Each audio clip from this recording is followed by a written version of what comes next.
एक और तरीका भी होता है भोजन को चार्ज करने का। आप क्रिएटिव तरीके से कर सकते हैं, अलग अलग तरीके हैं। 5 स्वरूप का अभ्यास सभी करते हैं? 5 स्वरूप का अभ्यास सभी करते हैं योग में? हाथ उठाइए जो नहीं करते। जो नहीं करते हैं, जो नहीं करते, आप नहीं कर पाते। जिनको नहीं आता कोई बात नहीं, उठाओ तो पता तो चलेगा एटलीस्ट के फिर उसे बताएं या ना बताएं, उस पर डिस्कस करें। आप उठाए जो 5 स्वरूप का अभ्यास के बारे में नहीं जानते या नहीं करते, उन्हें नहीं पता, वो हाथ उठा ले। हाँ जी, क्या बोल रहे हैं?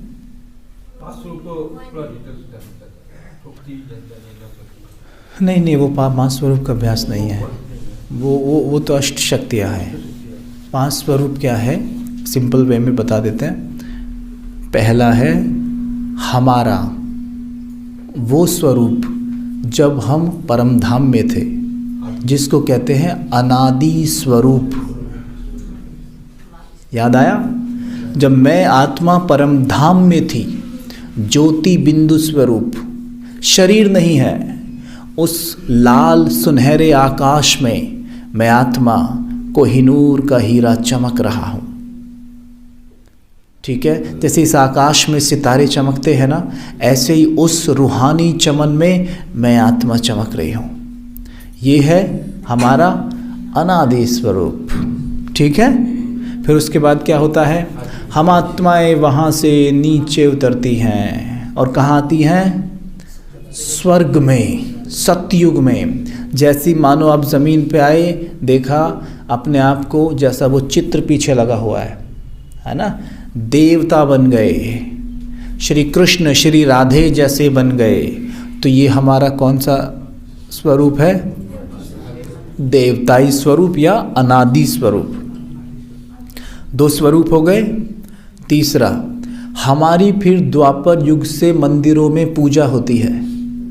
मंदिर में देखिए अपने पूज्य स्वरूप को, अपनी मूर्ति को, वहाँ मेरी पूजा हो रही है। ये मेरा पूज्य स्वरूप है। ये कौन सा स्वरूप होगा? तीसरा। ठीक है, चौथा स्वरूप आप उसे ऐसे सोच सकते हैं कि मंदिर में भक्त मेरी पूजा कर रहे हैं, मुझे पुकार रहे हैं, उनकी आवाज़ सुनकर मैं वेश बदलकर ब्राह्मण का रूप धारण करके उनके बीच में प्रस्तुत हूँ। वो मुझे पहचान तो नहीं सकते कि मैं वही हूँ जिसकी वो मंदिर में पूजा कर रहे हैं, लेकिन मैं जानता हूँ कि मैं वही हूँ कि जिसकी वो मंदिर में पूजा कर रहे हैं। मैं उनका इष्ट देव हूँ और मैं उन्हें यहाँ देने आया हूँ। अगर ये हमें याद रह जाए हमेशा तो क्या हो जाए, सोचो जरा। तो चौथा स्वरूप ब्राह्मण स्वरूप, और उनकी सेवा करते करते हर दिन मैं हल्का होता जा रहा हूँ, लाइट होता जा रहा हूँ, और अब तो मैं हवा में उड़ने लग गया हूँ। मैं बन गया हूँ फरिश्ता। ये है मेरा 5वां स्वरूप। बहुत क्रिएटिव होता है ये। इसे करने से आप कभी बोर नहीं होंगे, आपकी एकाग्रता बढ़ेगी, व्यर्थ खत्म हो जाएगा। जो व्यर्थ हमें चलता रहता है ना, जैसे साइंस के हिसाब से देखें तो हमारा जो माइंड है वो 80% पास्ट में रहता है, यानी भूतकाल में। यानी हम पूरे दिन में अधिकतर जो बातें सोचते रहते हैं वो हैं जो हो चुकी हैं। 80%। 15% हमारा जो माइंड है वो भविष्य में रहता है, यानी कल पता नहीं क्या होगा, कैसे होगा, ये होगा, वो होगा, है ना। और 5% केवल हमारा मन वर्तमान में रहता है। मैं तो सोचता हूँ कभी कभी कि बाबा कितना चतुर सुजान है। बाबा को ये बात बहुत अच्छे से स्पष्ट है कि बच्चों का मन भूतकाल में ज़्यादा रहता है और भविष्य में रहता है, वर्तमान में तो कम ही रहता है। वर्तमान में तो 5% रहता है। तो बाबा ने देखा होगा, भाई ये तो ये बात है, चलो तो एक काम करो बच्चों, वर्तमान में रहकर अपने भूत और भविष्य के बारे में ही सोचो। 5 स्वरूप का अभ्यास यही तो है। 80% भूत में रहता है तो चलो 80% भूत में चलते हैं, दिखाते हैं आपको कि आप क्या थे। सोचिए क्या थे, देखिए वहाँ जाकर अपने भूत को सोचिए। ऐसे बैठे बैठे नहीं सोचते हम, हाँ उसने मुझे जब ऐसा बोला था, उसने ये किया था, फिर मैंने ऐसे बोला था, मुझे ऐसा बोलना चाहिए था, ये सोचते हैं ना हम। इससे अच्छा थोड़ा सा और पीछे चले जाए और फिर सोचे, हाँ ऐसे बैठे बैठे सोचो, हाँ मैं परम धाम में रहती थी, मैं बिंदु, ओ सब आत्माएं भी वहाँ बिंदु रूप में थी, जो आज मेरे बच्चे, मेरे युगल सब बने हुए हैं, वहाँ तो ये आत्मिक रूप में थे। आपको बड़ा मज़ा आएगा ऐसा करने में, सोच के देखो। यहाँ जितने भी बैठे हो सब परम धाम में ही थे ना कभी। सारे वहाँ कैसे थे, ए बिंदु, 2 बिंदु, 3 बिंदु, 4, वहाँ पहचान सकते हो एक दूसरे को नहीं। यहाँ शरीर पहन के बैठे हुए हो बस, है ना, लेकिन वहाँ बिंदु बिंदु, ये सीन, ये उधर से वो आ रहे हैं जो मेरे युगल का पार्ट बजा रहा है, वो बिंदु, वो मेरे बच्चे का पार्ट बजा रहे हैं, बिंदु, वो सेंटर की दीदी सामने सारे, वो बिंदु। हाँ, इधर से आत्मा आ रही है, ओ ये बिंदु, अच्छा ये आत्मा किसका पार्ट बजा रही है नीचे, अच्छा ये उसका, हाँ अच्छा ये बिंदु। अच्छा कितनी देर आप परम धाम में यूं ही टिक सकते हैं ऐसे सोच सोच के, क्रिएटिव वे में। और फिर हम आत्माएं नीचे उतरने लगती है, आ जाती है स्वर्ग में। और यहाँ देखो, इस तरीके से सोचने से हमारी बैटरी चार्ज हो रही है। जैसी स्मृति वैसी समर्थी, ठीक है, जैसी स्मृति वैसी समर्थी, यानी जैसी यादों में रहोगे वैसे बन जाओगे। अब हम क्या देख रहे हैं, अपना ओरिजिनल स्वरूप परम धाम में जाकर तो वैसी बनने लगे। स्वर्ग में जाके सोच रहे हैं हम कैसे थे, तो हमारे वही सारे गुण यहाँ पर जागने लग जाएंगे। और वो नहीं सोचेंगे तो मन का एक नियम है कि अगर इस मन रूपी ज़मीन में बीज नहीं डाला जाएगा तो कचरा अपने आप, कबाड़ अपने आप उगाएगा। तो अगर ये 5 स्वरूप का अभ्यास नहीं करोगे तो एक 5 स्वरूप का अभ्यास कलयुगी अभ्यास भी है। और वो यही है कि कल मेरी पड़ोसी ने मुझे ऐसा बोला था, वो फिर अपने आप घूमने लगता है। वो उसको कहते हैं स्वदर्शन नहीं, परदर्शन। उल्टा घूम जाता है चक्कर उनका फिर। और फिर देखो क्या होता है, फिर ज्ञान व्यान कुछ नहीं रह जाता। फिर हमें देखकर कई लोग ये भी कहते हैं, ये ओम शांति में जाते हैं, ओम शांति में जाते हैं, ये इनकी शक्लें देखो, ये ओम शांति में जाते हैं, कैसा व्यवहार करते हैं। पर क्यों? क्योंकि हम प्रदर्शन घुमाने में इतने बिजी हो गए हैं। अब हमें क्या लगता है कि हाँ ठीक है ना, और इतनी शक्ति भी नहीं रह जाती कि स्वदर्शन घुमा पाएँ। तो ये विशेष अटेंशन हमने रखनी है कि स्वदर्शन चक्र घुमाने में स्वयं को बिजी रखना है, ठीक है। तो अभी सबको स्पष्ट है कि 5 स्वरूप के अभ्यास कौन कौन से हैं। मैं बोलूँगा एक और आपने बताना है कौन सा है। सबसे पहला देख कर बोलना है, ठीक है, जैसे रटा हुआ नहीं, देखना है वहाँ पे और बुद्धि एकदम लगाते हुए बोलना है। कौन सा है? हाँ जी, अनादि स्वरूप याद करो, परम धाम में अपना वो ज्योति बिंदु रूप याद आया। दूसरा, आ जाओ स्वर्ग में, दिखा। हाँ। तीसरा, आ जाओ मंदिर में अपने वो पूज्य रूप को देखो। चौथा, ब्राह्मण जीवन अभी, मैं श्वेत वस्त्रधारी उदाहरण मूर्त ब्राह्मण। और 5वां, फरिश्ता रूप आकाश में उड़ता हुआ फरिश्ता, सबकी सेवा करता हुआ। ये है मेरे 5 स्वरूप। याद रहेगा सबको। अभी केवल माताएं बोलेंगी। बोलना 5 स्वरूप के अभ्यास माताएं। सबसे पहले, दूसरा, तीसरा, चौथा, 5वां फरिश्ता स्वरूप। ग्रेट। अभी जैसे बोल रहे थे, बुद्धि वहाँ पे जा रही थी, जानी चाहिए, है ना। बस तो फिर तो काम हो जाएगा। तो इस तरीके से हमने 5 स्वरूप का चक्र घुमाते रहना है, ठीक है। तो ये था हमारा 5 स्वरूप का अभ्यास। और पानी चार्ज करने के लिए कुछ अलग विधियां नहीं अपनानी है। 5 स्वरूप का अभ्यास कर रहे हैं, पानी उठाओ, 5 स्वरूप का अभ्यास कर लो 5 सेकंड में, तो भी पानी पी लो तो भी काम हो जाएगा। पानी उठाया, मैं परम धाम में ज्योति बिंदु, मैं सतयुग में श्री कृष्ण, मैं मंदिर में पूज्य स्वरूप, मेरी पूजा हो रही है, मैं श्रेष्ठ ब्राह्मण वर्तमान में, मैं फरिश्ता आकाश में। बस पी जाओ, याद रहेगा, फिर बोलेंगे नहीं। ठीक है, भोजन सामने रखो। कभी कभी ऐसा कर सकते हैं, भोजन लिया, थाली रखी और अपने 5 स्वरूप को सामने इमर्ज कर लिया। जैसे थाली के उस तरफ मेरा फरिश्ता रूप बैठा हुआ है, इस तरफ देवताई स्वरूप बैठा हुआ है, इस तरफ मेरा पूज्य स्वरूप बैठा हुआ है, इस तरफ मैं ब्राह्मण बैठा हुआ हूँ। हो गई चारों दिशाएं बुक, है ना। और 5वीं मेरा निराकार जो स्वरूप है वो ऐसे ऊपर स्थित है। 5 से प्रकाश निकल के भोजन की थाली में आ रहा है। और करो बल्ले बल्ले, क्रिएटिव वे में आप चीज़ें कर सकते हैं। ठीक है, वो भी बहुत हेल्पफुल हो सकता है।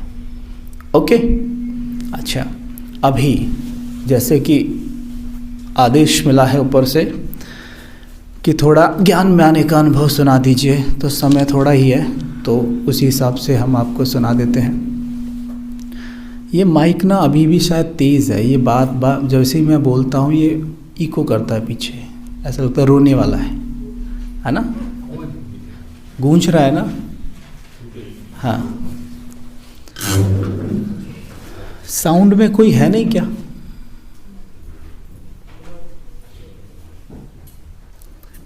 अच्छा,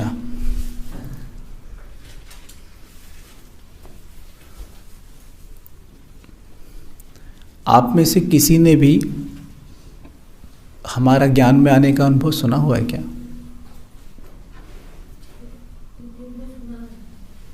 किसी ने भी नहीं सुना हुआ है? YouTube में सुना है ना, मतलब कहीं ना कहीं सुना है, यहाँ नहीं, लाइव तो नहीं सुना होगा आपने किसी ने भी, बाकी YouTube पे आपने सुना है। ठीक है, क्योंकि जैसे अभी सिलसर में आए थे तो वहाँ सुनाया था। ठीक है, आप लोग कितने भी बिज़ी रहते हो लेकिन समय ज़रूर निकाला करो, एक बार दिन में, चाहे 10 मिनट के लिए ही सही या 20 मिनट के लिए सही, कि YouTube पर ब्राह्मण जो हमारे ज्ञान की जो क्लासेस हैं 10 मिनट ही सही सुना करो। उससे क्या होता है, ज्ञान का चिंतन चलेगा आपका अपने आप। चाहे 10 मिनट ही सुना करो। ठीक है, किसी की भी क्लास सुन सकते हो जिसकी आपको अच्छी लगे, आप सुना करो। ठीक है, अच्छा, तो ज्ञान में आने की बात कुछ ऐसी है। 2014 में वैसे मुझे ज्ञान में आए हुए कोई बहुत ज़्यादा समय नहीं हुआ है, इसलिए आप सुनकर हैरान मत होना कि कबीर भाई तो अभी बच्चे ही हैं, है ना। तो ज्ञान में आए हुए मुझे 2014 में ज्ञान मिला था। तो ये ऐसा था कि जैसे हम सभी के जीवन में थोड़ा बहुत ऊपर नीचे चीज़ें होती रहती हैं, तो मेरे भी थोड़ी सी पिछले 10-15 दिन से ऐसा चल रहा था कुछ, जिसकी वजह से मेरे बहुत सारे थॉट्स चल रहे थे कि लाइफ क्या है, जीवन क्या है। हम रोज़ इधर से उधर जाते हैं, भागते हैं, काम धंधा ढूंढते हैं, करते हैं, आते हैं, खाते हैं, सो जाते हैं, फिर सवेरे उठते हैं, फिर से हम काम पे भागते हैं, फिर ये सब कुछ करते हैं। आखिर जीवन है क्या? वास्तव में हम इसलिए धरती पर आए हैं क्या, है ना। ऑटो में बैठे हैं तो ट्रैफिक इतना सारा है, हॉर्न बजा रहा है ऑटो वाला और सामने इतनी लाइनें लगी पड़ी हैं। मेरे मन में विचार आया करते थे कि अभी से अगर आज ये हाल है ट्रैफिक का, तो ये तो मुझे नहीं पता था भाई कब कैसे होगा, कलयुग का कितना समय है। बस मैं ये सोचता था कि जब आज 2014 या 2013 में इतना ट्रैफिक है तो अगले वर्षों में कितना हो जाएगा, क्योंकि मैं तो ऐसा सोचता था ना कि भाई पास्ट में इतना था तो उस हिसाब से कल कितना होगा। तो मैं इन चीज़ों के बारे में बहुत सोचा करता था। पहले से मेरे मन में ख्याल आते थे कि ये सब कुछ क्या हो रहा है, इतना पॉपुलेशन क्यों बढ़ रहा है, अच्छा इसका क्या होना चाहिए, कोई समाधान है क्या, कुछ नहीं। और तो उन दिनों में थोड़ा सा परेशान चल रहा था। तो जैसे आप में से शायद, मैं नहीं जानता किसी को पता या नहीं, तो हमारा जो लौकिक जॉब था मुंबई के अंदर, सो आई वॉज इनटू मॉडलिंग, मैं मॉडलिंग करता था। ठीक है, मॉडलिंग समझते हैं आप? समझते हैं, थैंक यू, आप समझते हैं मॉडलिंग भी। अच्छा, तो क्या होता है मॉडलिंग? हाँ, समझते हैं। प्रिंट मॉडलिंग नहीं करते सर, वो बैनर वगैरह लगे होते हैं सब, तो इस तरह की करते थे। तो जीवन में जो भी वो चकाचौंध होती है, जिन चीज़ों को देखकर युवा बड़े इम्प्रेस होते हैं, जिन चीज़ों को देखकर युवा सोचते हैं कि हमें भी ये चीज़ करनी चाहिए, लगभग सारी चीज़ें तो मेरे जीवन में थी, लेकिन उसके बावजूद भी एक खोखलापन था, खालीपन। पता नहीं बैठे बैठे ऐसा क्यों लग रहा होता था कि जैसे कि कुछ अंदर खाली खाली सा है, जैसे कि दिल डूबा डूबा सा है, कि पता नहीं किस चीज़ की तलाश है, पता नहीं मैं क्या चाहता हूँ, पता नहीं क्या होगा, कैसे होगा। आता है कभी कभी आपको भी ये ख्याल? अज्ञान में आते होंगे, है ना? आज तो नहीं आते होंगे, पर आते भी हों अगर पुरुषार्थ की कमी है तो। लेकिन पहले मुझे आते थे ये ज्ञान में आने से पहले, कि क्या है लाइफ, ऐसी बैठे बैठे ही दिल डूबा डूबा सा हो रहा है, डर सा लग रहा है, एंग्जाइटी, डिसऑर्डर कहते हैं जिसको, पैनिक अटैक कहते हैं, सडनली डरने लग गया है, क्यों डर रहा है पता नहीं, रात को और अंधेरे से डर लगता था, ये सब चीज़ें बहुत ज़्यादा होने लग जाती हैं। तो ऐसे ही तो मैंने बताया कि मॉडलिंग में था, तो जिम तो जाते ही थे, मॉडल हैं तो एक्सरसाइज वगैरह करते ही थे, शरीर की तो चमक धमक बना के रखनी होती है। तो जिस जिम में हम वर्कआउट करते थे, उस जिम के सामने ही एक ब्रह्मा कुमारी का सेवा केंद्र था। जैसे इस दरवाजे पर जिम है और सामने गली जा रही है और उसके सामने सेवा केंद्र है, और मैं उस जिम में, वहाँ पर मैं अभी शिफ्ट हुआ था मुंबई में, उस स्थान पर तो 2 महीने से मैं इस वाली जिम में जाता था, और 2 महीने से मैं देख रहा था कि यहाँ ब्रह्मा कुमारी इसका सेवा केंद्र है, लेकिन मैं उसे पढ़ता था और अपनी ही ईगो कहो या अहंकार के वश मेरा मन ही मुझसे कह देता था, learn Rajyoga meditation free of cost. वहाँ लिखा था कि राजयोग सीखिए निःशुल्क, और मैं मन ही मन कह के निकल जाता था, ये मुझे क्या सिखाएंगे, मुझे सब कुछ आता है। ठीक है, और ये बातें मैं इसलिए बोल रहा हूँ कि अगर कोई ये वीडियो देखेगा तो उसको ये बात समझ में आएगी कि ये विचार अधिकतर लोगों को चलते हैं अज्ञान में, कि हम सब कुछ जानते हैं। मैं भी ऐसा सोचता था कि मैं सब जानता हूँ, मुझे क्या सिखाएंगे। लेकिन जब मेरे जीवन में उथल पुथल शुरू हुई, और उथल पुथल भी कोई बहुत ज़्यादा नहीं थी, पर मुझे पता चल गया कि मैं थोड़ा नीचे जा रहा हूँ, मैं उतना खुश नहीं हूँ, उतना स्टेबल नहीं हूँ। तब मैंने देखा कि ये लिखा हुआ है, अच्छा ठीक है, अंदर जाके देखना चाहिए क्या है ये। तो मैं जिम के अंदर वर्कआउट कर रहा हूँ और मुझे एक्सरसाइज करने में बिल्कुल मन नहीं लग रहा है, मेरा दिल नहीं कर रहा है कि मैं एक्सरसाइज करूँ, मुझे वो बहुत ही बेकार चीज़ लग रही है। जबकि जिम मैं बहुत ही डेडिकेशन के साथ करता था, बहुत पैशन के साथ, शायद सभी कामों में सबसे ज़्यादा मैं इसमें पैशन था मेरा। जैसे आज मन के पीछे पैशन है, तब तन के पीछे था। ठीक है, तो उस दिन मेरा बिल्कुल मन नहीं करा, डंबल बार बार मैं हाथ से छोड़ देता था, ऐसे हट यार कुछ नहीं, जीवन क्या है इसमें। फिर मैं सोचता था कि अगर मैं ये नहीं करूँगा तो मैं क्या करूँगा। मैं गांव से उठ के आया, इतनी मेहनत की, इतना अपने ऊपर काम किया, मुझे तो ढंग से बोलना तक भी नहीं आता था, और मैं अपने ऊपर इतने समय से काम करता हुआ आ रहा हूँ। आज मैं यहाँ तक पहुँच चुका हूँ और अब मैं छोड़ने की सोच रहा हूँ, तो मैं ये नहीं करूँ तो मैं क्या करूँ। तो ये सोचकर मैं फिर से डंबल उठा के एक्सरसाइज करने लगता था, लेकिन थोड़ी सी की फिर छोड़ देता था, नहीं हो रहा है। मेरे मन में वही सब चीज़ें चल रही हैं कि व्हाट इज़ लाइफ, जीवन है क्या, मैं कौन हूँ। मेरे मन में बहुत स्ट्रांगली चल रहा था, मैं कौन हूँ, मैं कहाँ से आया हूँ, मुझे कहाँ जाना है, मैं क्यों आया हूँ धरती पे, क्या मैं इसीलिए धरती पे आया हूँ। ये सब बातें चल रही हैं। तो फाइनली वो डंबल छोड़े मैं बाहर आया निकल के जिम से। जैसे ही बाहर आया तो मैंने देखा, फिर सोचा क्या करूँ। मैंने कहा चल अंदर चल के देखते हैं क्या है। मैं अंदर गया, जाके देखा तो वहाँ पर एक माता थे शायद, हाँ एक माता थे और 2-4 भाई थे शायद, बहनें ऐसे ही। तो मैंने उनको बोला नमस्ते जी, मैंने समझ में नहीं आ रहा क्या बोलूं। पर एक बात ज़रूर है कि सेवा केंद्र में अंदर घुसते ही मुझे जिस एनर्जी का अनुभव हुआ वो सबसे अलग थी।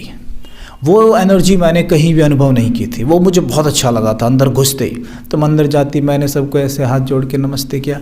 मैंने बोला मुझे योग सीखना है। तो उन्होंने कहा हाँ हाँ आप आ जाइए, हम आपको कोर्स करा देंगे, आपको ये बहन है यहाँ पर वो करा देंगे कोर्स। मैंने कहा वैसे तो मैं करता हूँ योग। कहते आप क्या करते हैं? मैंने कहा वो बाबा रामदेव वाला नहीं है प्राणायाम, मैं वो करता हूँ। तो उन्होंने कहा हाँ ठीक है आप वो कर सकते हैं, लेकिन वो योग नहीं होता, उसको ब्रीदिंग एक्सरसाइज या प्राणायाम कहते हैं। मगर हाँ मैं वो करता हूँ। तो कहते हैं तो ठीक है आपको यहाँ आइए और आप 7 डेज़ कोर्स सीखिए और जैसे आप सीखेंगे फिर आप देख लीजिए, आप घर करना चाहें घर कर लेना, यहाँ आना चाहिए आ जाना। मैंने कहा ठीक है। अब मुझे वहाँ घुसने के बाद ही इतना अच्छा लग रहा था कि मैं वहाँ दोबारा जाना चाहता था। तो मैं अगले दिन फिर पहुँच गया 7 बजे। तो मैंने कहा ठीक है जी मुझे कोर्स कराओ। तो वहाँ पर दीदी थे जो मुंबई में उनका नाम है नम्रता दीदी। तो आदरणीय नम्रता दीदी जो थे वो आए, मैंने उनको देखा और देखते ही मेरे मन में एकदम विचार आया कि कितनी रूहानियत है। मतलब मेरे मन में पहला ही थॉट आया उनको देखकर कि कितनी रूहानियत है। और सबसे बड़ी बात थी कि हम उम्र थे वो, मतलब मुझसे 1-2 साल ही बड़े होंगे बस, लेकिन बहुत गजब की रूहानियत थी इस उम्र में। जैसा कि मैं बहुत कम मैंने आत्माएं देखी हैं ज्ञान में जिनमें इतनी रूहानियत है, बहुत अच्छी रूहानियत थी मैंने देखा। अब सोचिए मैं टू मच देहभान में, आई वॉज मॉडल, मतलब मॉडलिंग मैं कर रहा था, कितना बॉडी कॉन्शियसनेस थी मेरे अंदर। आप उस वक्त मुझे देखते तो आप कहते ये आदमी कभी BK बन ही नहीं सकता। आप मुझे उस वक्त देख लेते ना, सोच लेते ये कभी BK बन ही नहीं सकता, और बन भी गया तो बस ऐसे ही आने जाने वाला होगा, घूम के फिर के जाने वाला, कभी BK नहीं बन सकता। इतना देहभान। और उन बहन को मैंने देखा और देखते मेरे मन में एक विचार आया कि क्या बात है, मुझे ऐसा बनना है। मेरे मन में विचार आया क्या मैं ऐसा बन सकता हूँ। दूसरा विचार, क्या ये पॉसिबल है?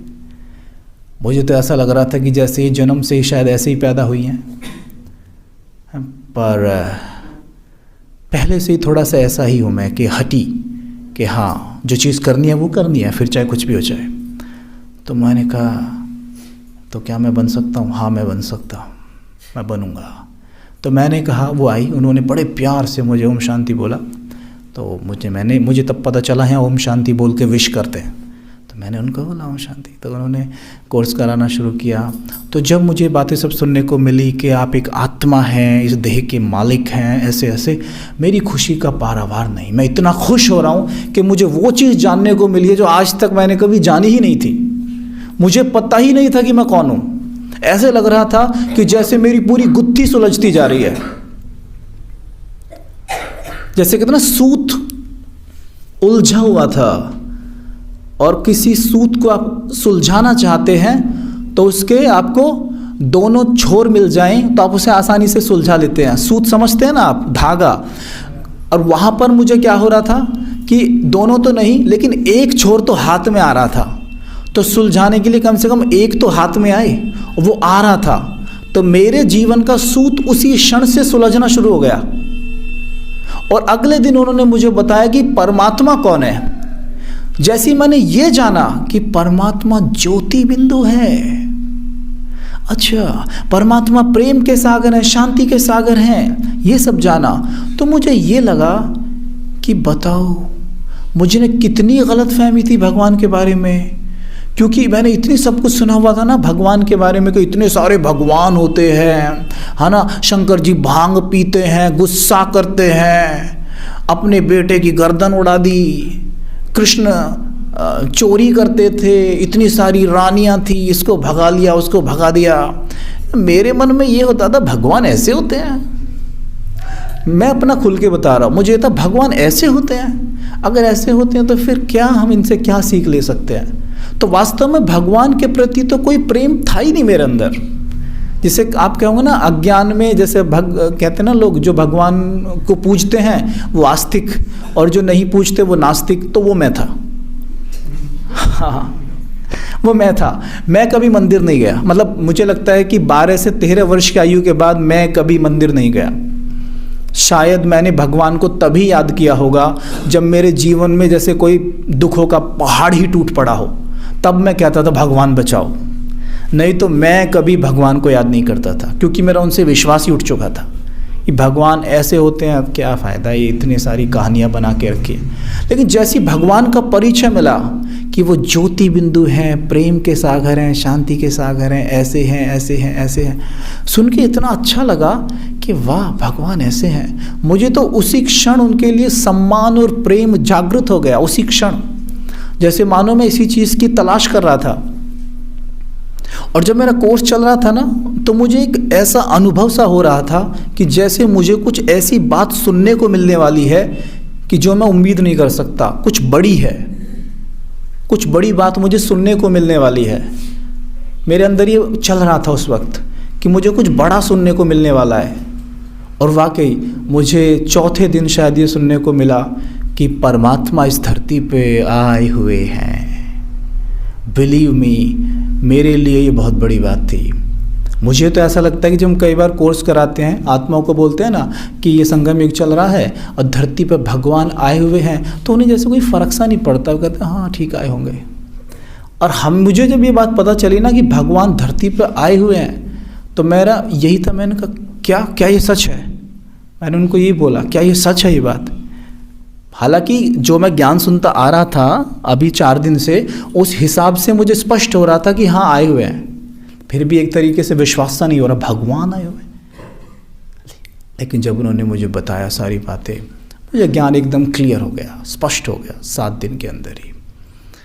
और सबसे बड़ी बात तो ये है कि जैसे ही मैं कोर्स करके निकलता था बाहर, तो बाहर निकलते अपने दोस्तों को पहले ही कोर्स कराने लग गया था मैं। मतलब उनको ज्ञान सुनाता था बड़े उमंग उत्साह से कि भाई देखो ऐसा है ऐसा है। मुझे ऐसा लगता था कि मैंने बहुत कुछ जाना है, मैं इनको भी बताऊं। और ये बताते बताते मेरे 1-2 फ्रेंड तो मेरे साथ ही कोर्स करने लग गए थे। मतलब वाकई इतना शानदार वो ज्ञान था। मुझे सबसे अच्छा अनुभव तब हुआ कि जब ये हम चल रहे थे ज्ञान में, जो 3 महीने मुझे जब ज्ञान में हो गए थे, 3 महीने जब मुझे ज्ञान में हो गए थे, मैं सेंटर रोज़ नहीं जाता था। तब मैं ऐसे जैसे वीक में 3 बार चले गए, क्योंकि मेरा जैसे ये भी काम था ना सब शूटिंग वगैरह का, तो मुझे समय भी थोड़ा बहुत ऊपर नीचे हो जाता था। पर मैं रेगुलर अमृत वेला करता था रोज़ सवेरे उठ के, और मुरली ज़रूर पढ़ लेता था। तो मुझे क्या अनुभव हुआ कि मैं सेंटर पे था, दीदी ने मुझे बोला कि कबीर भाई हमारे यहाँ पे एक सेंटर है, वहाँ पे भट्टी है। अब मुझे नहीं पता था भट्टी क्या होती है। मैंने कहा भट्टी क्या होती है? कहती है कि ऐसे ऐसे बहुत सारे समय तक मेडिटेशन होता है। मैंने कहा ओके ठीक है।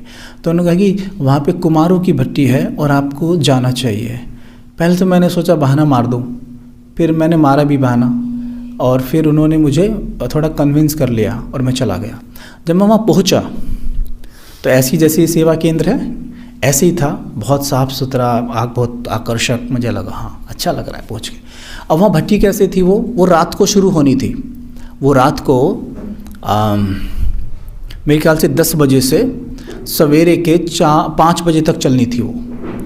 अब मैंने वहाँ जाके पूछा उनसे, जो मेरे साथ आए थे भाई, कि भाई ये कितने बजे तक होएगा? तो उन्होंने बोला कि सवेरे 4 बजे तक होएगा। तो मैंने बोला 4 बजे तक? मुझे ऐसा लगता था कि मैं तो मुश्किल से आधे घंटे बैठ सकता हूँ बस।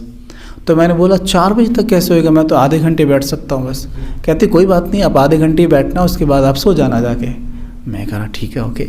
तो सभी बैठे, आके लाइट ऑन हुई, रेड लाइट ऑन हुई, सब कुछ हुआ, बैठे हैं सभी।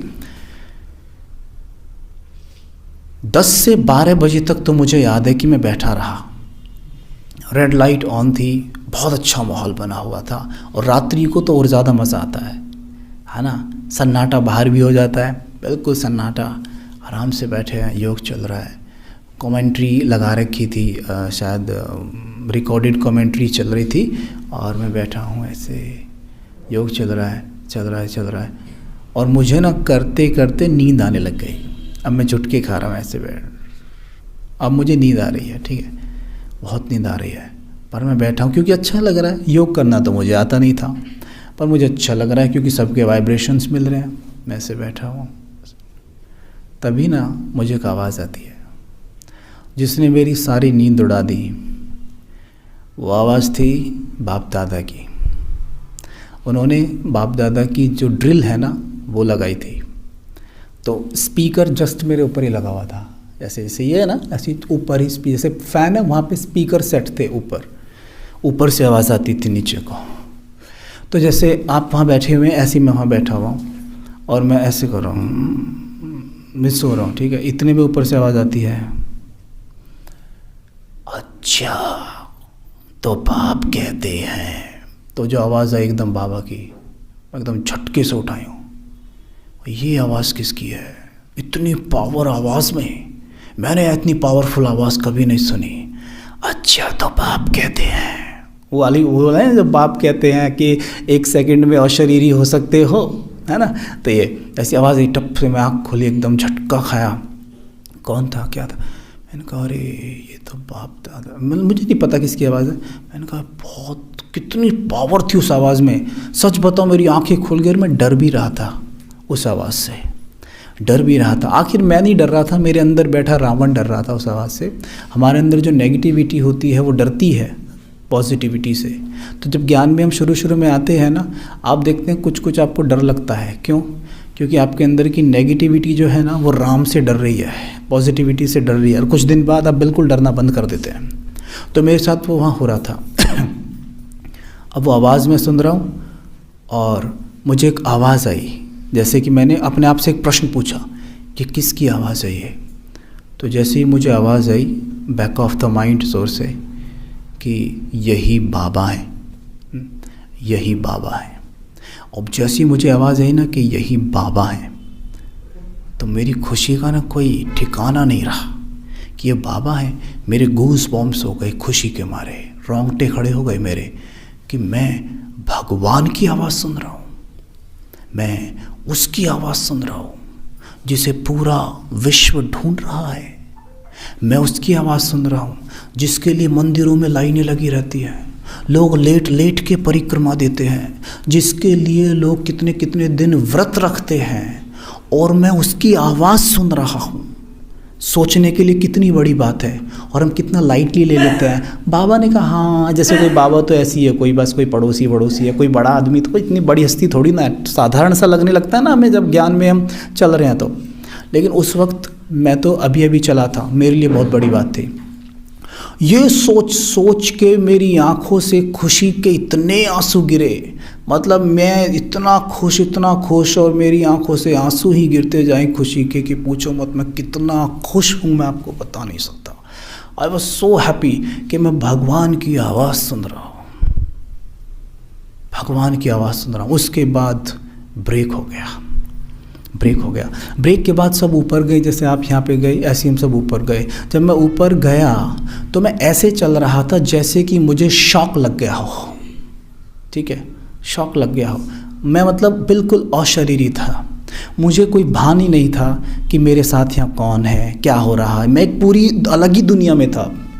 मुझे ये लग रहा था कि हाँ, मतलब भगवान की आवाज़ सुनी है मैंने। अब मैं अंदर गया तो एक भाई वहाँ खड़े थे, ऐसे ही मुझे पता था भगवान की आवाज़ है, लेकिन फिर भी मैंने कंफर्म करने के लिए, जब लॉटरी इतनी बड़ी लग जाती है ना, विश्वास सा नहीं होता, मैंने कंफर्म करने के लिए उससे पूछा कि भैया ये किसकी आवाज़ थी। तो भाई ने तो बड़े ऐसे आराम से कैजुअल वे में बोल दिया, आराम से बिल्कुल, हाँ बाबा ही थे, बाबा की आवाज़ थी। मैंने कहा थैंक यू, बाबा की आवाज़ थी। मतलब उसे तो बड़ी नॉर्मल सा लग रहा था, भाई उनके लिए तो वो तो पुराने थे, लेकिन मेरे लिए बहुत बड़ी बात थी। उनका बाबा की आवाज़ थी। अब मैं बाहर आता हूँ, हॉल में देखता हूँ सभी जो कुमार हैं, भाई लोग हैं, आराम से मजाक मस्ती कर रहे हैं, लेट रहे हैं, और मैं खड़ा होकर सोच रहा हूँ यार जितनी खुशी मुझे है, मेरी आंखों से खुशी के आंसू आ गए हैं, मैं रो रहा हूँ, ये क्यों नहीं रो रहे हैं, बट वो क्यों रोए। तो ये क्यों नहीं रो रहे हैं यार। पर वो क्यों रोए? पर मुझे ऐसा लग रहा है कि जितना मतलब मुझे तो इतना खुशी हो रही है, क्या इनको कुछ भी नहीं हो रही होगी? ये भी तो भगवान की संतान है। लेकिन वास्तव में फिर मेरे एकदम आवाज़ आई, ये तो पुराने हैं ना, इसलिए नहीं, इनको करने दो जो कर रहे हैं। अब मैं उनके बीच में ना रहूं। वहाँ पे ना एक खाट पड़ी हुई थी कोने में, चारपाई, मैं जाकर उस पर बैठ गया, क्योंकि मेरे आंसू ही नहीं रुक रहे थे। मुझे वही बात मैं सोचूं और मेरी आंखों से आंसू आए, मैं वही बात सोचूं, उस आवाज़ के बारे में सोचूं, मेरी आंखों से आंसू आए। मैं जाके बैठ गया वहाँ पे खाट पे, और जैसे मैं यूँ बैठा हूँ सोच रहा हूँ, फिर वही आवाज़ याद आए मुझे, एकदम मेरी आंखों से आंसू आए। मैं चेहरा ऐसे छिपा के बैठ जाऊँ। अच्छा, फिर मैं पीछे को लेट गया।